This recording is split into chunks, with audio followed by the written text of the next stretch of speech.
engage the world? Will you find the cure? Will you be the hope? So, will you? Come see how St. John students are changing the world every day. Visit us today.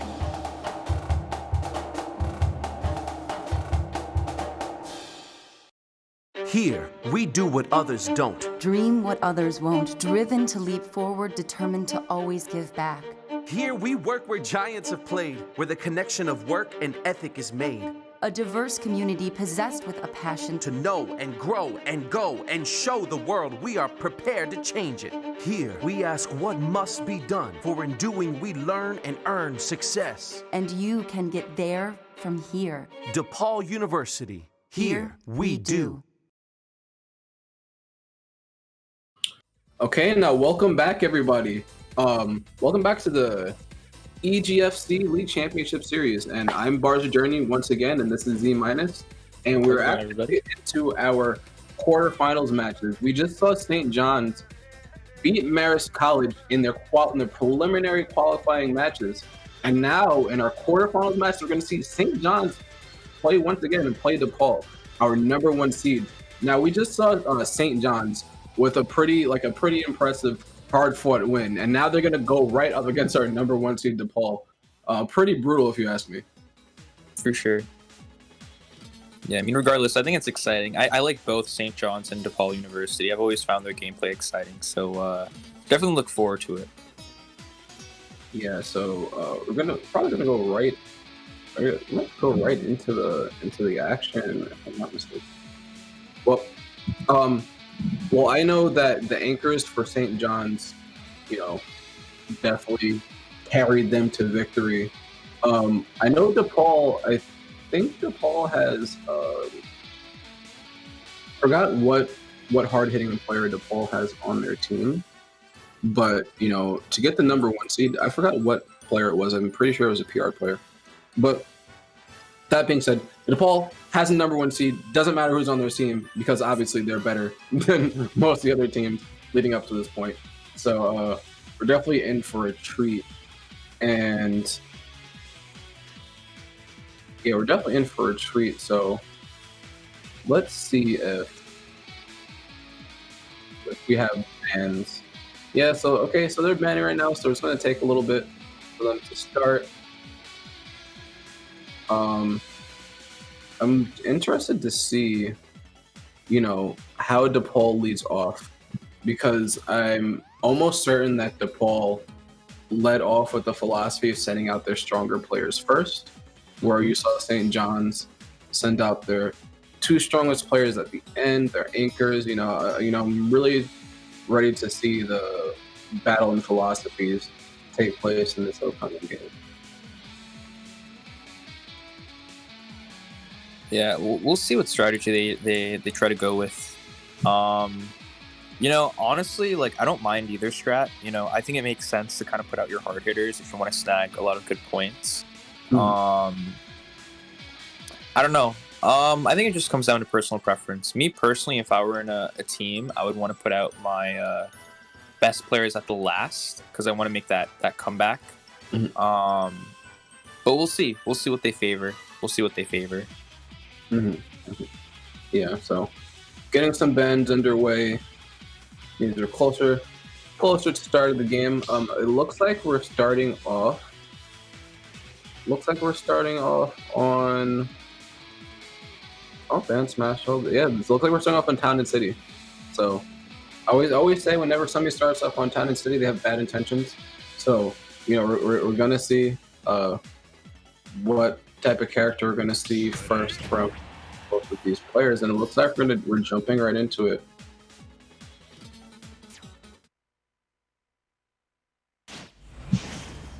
Alrighty, so we got Joker versus Pac-Man. Alright, alomamola coming back.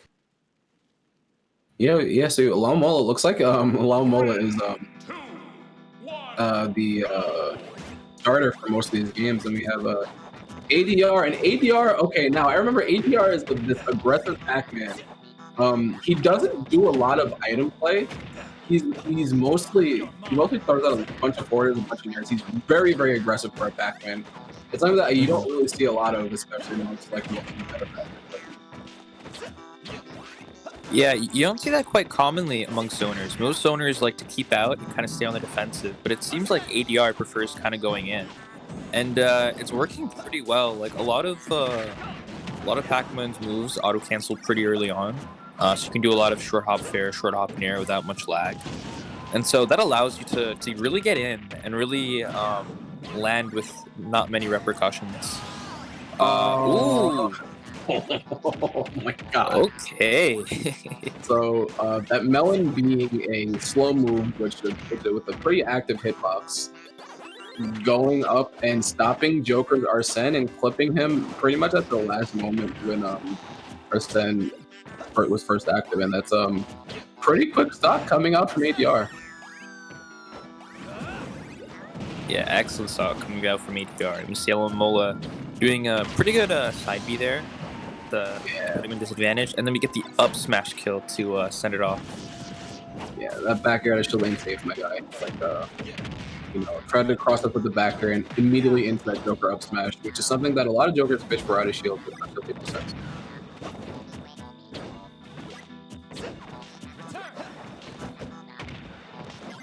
All right, the dash attack. Let's see here. Yeah, and ADR is just so aggressive. You don't really see him charging the fruit at all. You don't really see him fishing for these Galaxian combos. Even some of the Bell combos, you really see him trying to scrap and pop with almost everybody. Yeah, definitely more of an aerial-based Pac-Man player, which is always exciting to see. You like to see combos like that. That said, the item play that we did see from ADR early on was pretty good. Ended up sealing out good stocks. Speaking of stocks, alomamola taking out that stock. Now it's 2-1. Let's see what ADR does here. Yeah, and that aggression coming back a little bit to bite him in that scenario, but not right there. Taking that back air pretty deep off stage. But what I was saying before is that in that situation when you're Pac-Man and you're fighting against Arsene in close quarters, you're making yourself susceptible to Big Brother slapping you in the face. So, in those situations, maybe you need to be a little bit more reserved. But right now, ADR's in the lead. So what am I talking about, right? Yeah, that said though, Arsene is pretty close to being filled here, and now we see it right here. Arsene Joker, definitely very scary character. Gonna rack up a ton of damage. That nair out of shield was so brave, mostly because you actually run the risk of getting clipped like a forward air, confirmed. But yeah, right now ADR is in trouble at the ledge.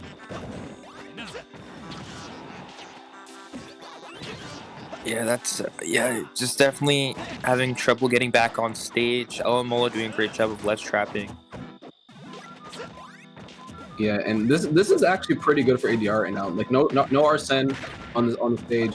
alomamola actually hasn't really been doing well against punishing ADR for doing these air to airs or like approaching with forward aerials, right? So I think right now he's pretty safe to be a little bit more aggressive right now.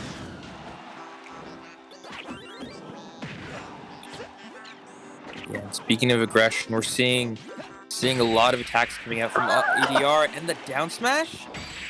No my God. way! That was heartbreaking. That was a heartbreaking finish. That slow orange just floating across the stage just to get clipped. And he got clipped by trying to grappling hook onto the ledge too. It's the worst part. Really unfortunate. And honestly, the recovery option from alomamola wasn't even that bad. It just seemed like ADR had the read on the horizontal recoveries, and it just killed alomamola there. Yeah, like that was pretty unfortunate. Now orange is a move that a lot of Pac-Man players utilize as a fast moving hitbox, right? You see like some of the better Pac-Mans like Sinji and T use a lot of the orange in neutral to actually try to keep people away. So Orange is a very good projectile, but just to end the game with that orange like taking us off the way it did, that was pretty funny. But yeah, with that being said, man, ADR with this unorthodox Pac-Man really taking it to alomamola right now.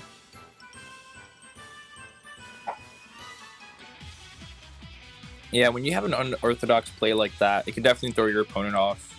I definitely think that when alomamola was recovering horizontally, they were under the assumption that ADR was just going to go off stage and go for some lip trap, but instead went for that orange and ended up hitting that stock. So overall, interesting play from ADR. Mm-hmm.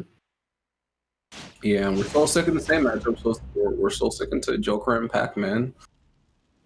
Now let's see. We're gonna go to FD, and I do agree with the stage.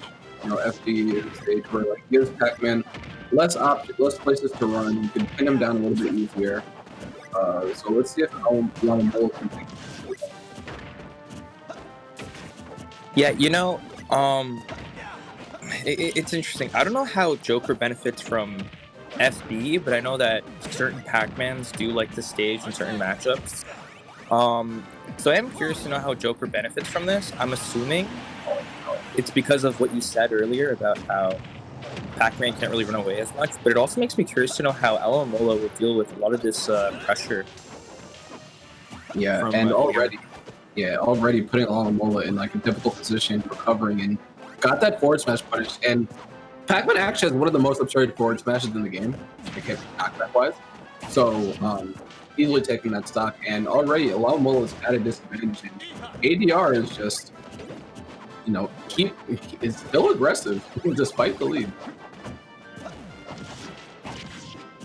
Yeah, ADR just holding on to this lead. Good air dodge coming out from ADR. Ooh, okay, that was an interesting hydrant there. I thought it was actually gonna cover the roll in from alomamola, but it didn't. That was an interesting concept though. Yeah, trying to get that punish with the key. Hydra actually not hitting probably really what to. And alomamola cornering ADR with Big Bro and slapping him off the stage and taking that first stop. So good for alomamola. Maybe you get a little bit of lucky going into that stop.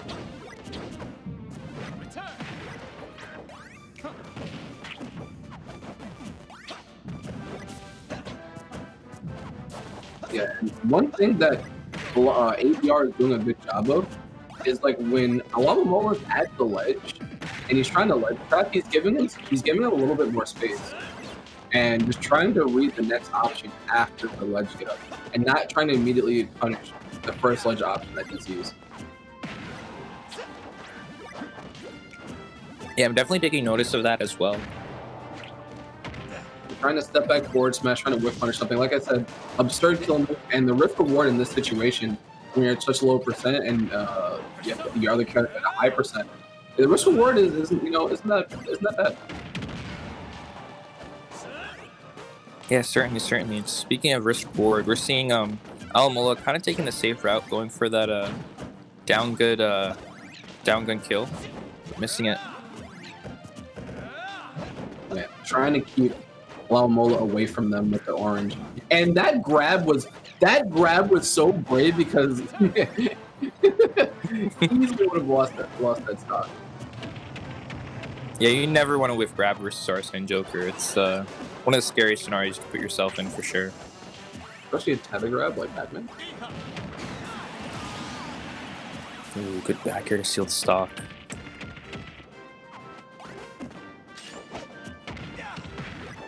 Ooh, unfortunate. Oh, okay. He went for the bell. Okay. I'm surprised we haven't seen a Galaga combo yet this set. Yeah, I'm surprised as well. I was expecting that actually. I was expecting a lot more Galaga combos, especially from ledge, because a lot of Pac-Mans tend to Galaga from ledge to come back to stage.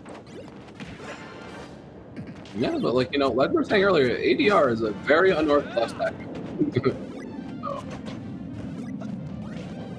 Yeah, I mean, the unorthodox style is definitely working out here. These fruit are unpredictable. Yeah, and this orange gameplay just keeping alomamola at the ledge. And like I said, orange is probably the fastest, most threatening projectile that Pac-Man has besides the key. But yeah, but with that being said, alomamola weathering that storm a little bit, taking stock, and that we're at a one-stock situation. Oh no. Ooh, the F smash that you were talking about earlier, stealing that stock. Yeah, that forward smash is especially absurd because it's pretty active. It's active for a while. I want to say it's active for 3 to 4 frames. And it's pretty active move, big hitbox, and does a lot of damage. Even the weak hit is pretty strong. So.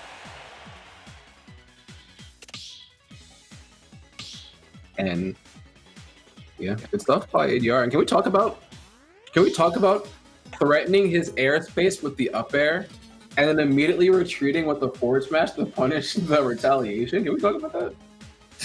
Oh god, there's just a lot of interesting plays being made here. That's just one of the things that he did that just definitely schmixed a little bit. Yeah, definitely broke his ankles. But with that first one, we have DePaul going up 4-0, and it's weird because we've seen these first two players, right, alomamola and ADR, respectively. I feel like they're on the stronger side of the players that we've seen going out first in this tournament series. So I feel like the way these two teams sequence their players is definitely them trying to put out one of their stronger players first to start out, on the right foot. And and ADR, both those players definitely show that. Yeah, certainly. Let's see who's gonna get into this next match here. All right. So yeah, so it seems like so we're still banning, and still contemplating who to send in. But while we wait who we're sending in, remember guys, this is follow EGF on Twitter, Facebook, YouTube, and